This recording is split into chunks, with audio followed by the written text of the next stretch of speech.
आज आपण करणार आहोत गरमागरम मुळ्याचा पराठा. हो, मुळ्याची भाजी खायला सगळेच तोंड वाकडे करतात, तर असा पराठा करून बघा, नक्कीच सगळ्यांना आवडेल. त्यासाठी मुळा असा किसून घेतला आहे, त्यावर मीठ टाकायचं. मीठ सगळ्या मुळ्याला चांगलं व्यवस्थित चोळून घ्यायचं आणि फक्त 5 ते 10 मिनिटासाठी आता आपण ह्याला असंच बाजूला ठेवून देऊया. मुळा बाजूला ठेवून द्यायचा आहे आणि याच्यासाठी पीठ मळायला घ्यायचं आहे. जे आपण पोळीसाठी मळतो गव्हाचं पीठ, ते पीठ इथे घेतलेलं आहे. ह्यामध्ये घालायचं आहे चवीनुसार मीठ घालायचं आणि थोडासा ओवा घ्यायचा आहे, हातावर चोळून घालायचा. ह्याने चांगली टेस्ट येते. तर आता मीठ आणि ओवा आपण पिठामध्ये टाकला आहे, तो चांगला मिक्स करून घेऊया आणि जसं आपण चपातीसाठी कणिक मळतो त्याच पद्धतीने इथे आता आपण पीठ मळून घ्यायचं आहे.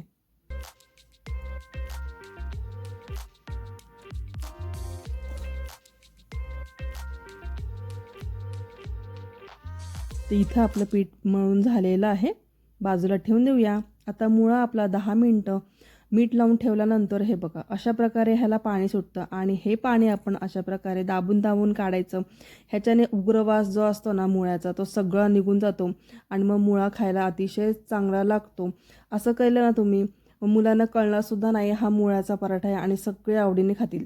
माझ्या घरात सुद्धा हेच कंडिशन होती, मुळ्याची भाजी कोणच खात नव्हतं, पण अशा प्रकारे जेव्हा मी मुळ्याचा पराठा केला ना, तेव्हापासून आता मुळा सगळेच खायला लागलेत. तर आता हे बघा एवढं पाणी निघालं आहे दाबून त्याचं काढल्यानंतर. आणि हे पाणी जर तुम्हाला वापरायचं असेल पीठ मळायला तर तुम्ही वापरू शकता, नाही वापरलं तरीसुद्धा चालेल. तर आता ह्यामध्ये थोडं चिली फ्लेक्स टाकलेलं आहे. आपल्या आवडीनुसार आपण इथे तिखट वगैरे वापर करू शकता, लाल तिखट, हिरवी मिरची. मी इथे चिली फ्लेक्ससुद्धा टाकलेला आहे आणि हिरवी मिरचीचं सुद्धा वाटण टाकणार आहे. त्याचबरोबर इथे धने पावडर टाकलेली आहे, थोडासा चाट मसाला टाकलेला आहे, जिरे पावडर टाकलेली आहे आणि थोडीशी काळी मिरी पावडरसुद्धा टाकली.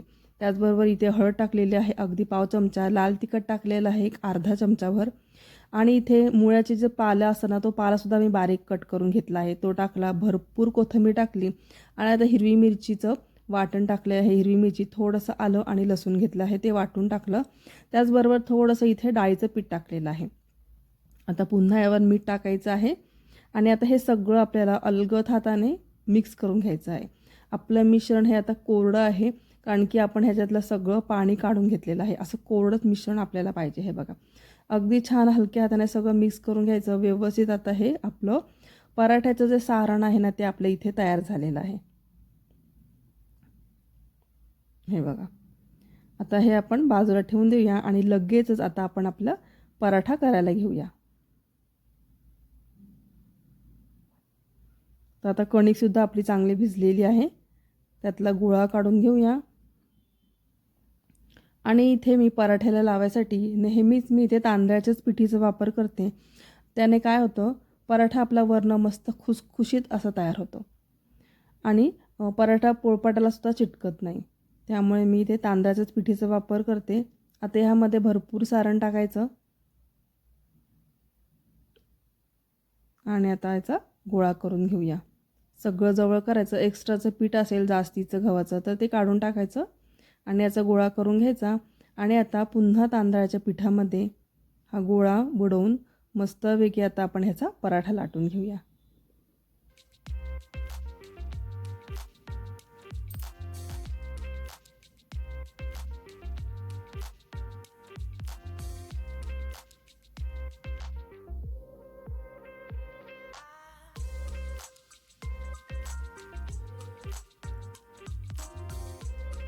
हा पराठा थोडासा जाडसरच असतो आणि व्हिडिओमध्ये बघितलं सुरुवातीला मी गोळा केल्यानंतर हातानेच थोडा दाबून घेतला, म्हणजे यातलं सारण आहे ना हे सगळीकडे एकसारखं पसरलं जातं. आणि आता अलगद हाताने आपण हा पराठा छान असा लाटून घेतलेला आहे. तवा गरम करायला ठेवलाच आहे. तव्यावर थोडंसं तूप टाकून घ्यायचं, तेल टाका, तूप टाका, काही टाका आणि मग तवा चांगला कडकडीत गरम झाल्यानंतर आपण ह्यामध्ये पराठा टाकायचा आहे. आता पराठा टाकल्यानंतर पुन्हा साईडनं तूप सोडा, वरनं छान तूप लावून घ्या आणि मस्त खरपूस असा आपण हा पराठा आपला भाजून घ्यायचा आहे. जेवढं तुम्ही ह्याला तूप किंवा बटर लावताल ना, तेवढा पराठा अजूनच खायला सुंदर लागतो. त्यामुळे भरपूर प्रमाणात तूप लावा, बटर लावा, तेल लावा आणि मस्तपैकी पराठा असा खुसखुशीत असा आपला पराठा आता आपण भाजून घेऊया.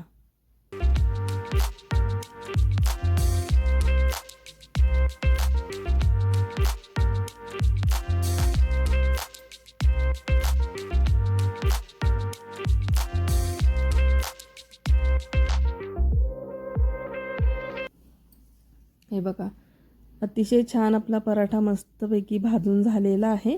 त्याच प्रकारे आता आपण बाकीचे पराठेसुद्धा करून घेऊया. आणि ह्याच्यासोबत तुम्ही सॉसबरोबर खाऊ शकता, दही घेऊ शकता, लोणचंसुद्धा घेऊ शकता, काहीही घ्या. कारण की पराठ्याला स्वतःलाच एवढी छान टेस्ट आहे ना, त्याच्यामुळे हा कशाबरोबरही खाल्ला तरी सुंदरच लागतो. वरनं पुन्हा तुपाची धार सोडायची आणि गरमागरम पराठा एन्जॉय करायचा. खूप सुंदर लागतो. तुमच्या घरातही मुळा कोण खात नसेल तर नक्की अशा प्रकारे पराठा करून खायला घाला. नक्की आवडेल. धन्यवाद.